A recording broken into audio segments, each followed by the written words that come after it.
Okay, so to start our picture within a picture, you're going to find the butterfly picture on the server, drag it to your desktop like I have right here.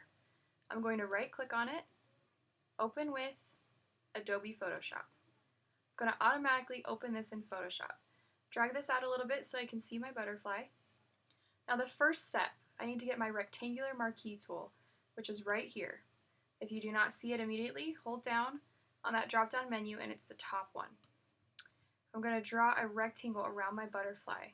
And it doesn't have to be perfect, because next I'm going to go up to Select, down to my Transform Selection tool. Once I do that, I'm able to stretch out my edges so that I have a nice little border around my butterfly. The Transform Selection tool also gives me the option of rotating, so I'm going to rotate my selection a little bit and move it to center it around the butterfly. Once I'm done with that, I'll hit the check mark or enter. Now it's ready to go. So I need to take the selection that I've made and put it on its own layer. So I'm going to hold down Command J. Now over here on our layers palette, we have a new layer with that new selection on it. And I'm going to add a border around it. So to do that, I need to go to the Effects or my Layer Style palette. So I'm going to double click on that layer, and my layer styles will pop up. First step is to add a stroke. Stroke is the second option down, so I'll click on that.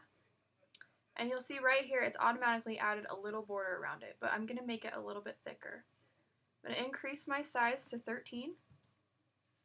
I'm going to position it on the inside so it stays a little bit nicer on the page and makes it square. Then I'm going to change my color to white to make it very contrasty. I'll hit OK right there. The next step is to add a drop shadow. Drop shadow is the last option. So I'll click on drop shadow, and there it has a tiny little shadow. We're going to make it a little bit better. Our opacity, we're going to put it 60. Opacity makes it more see-through, so 60 keeps it just right. Our angle, we're going to put it 120, which brings it down to the right side. Then we're going to change our distance to 13 pixels. And you can see immediately the shadow has now come down a lot farther from that frame. But we're going to make the size a little bit different. We'll make that 10, which fades it out a little bit. So now I'm going to hit OK. Now, right away, we've got this picture within a picture, and the shadow makes it pop out like that. To make it even more pop out, we're going to make the background black and white. So to do that, we need to make a new background layer. We're going to use that same keystroke as before. So I'm going to click on my background layer on my layers palette, and then I'm going to hit Command J. Now I have a background copy layer. With that selected, I'm going to hit Shift Command U. So Shift Command U. That changed my background to black and white.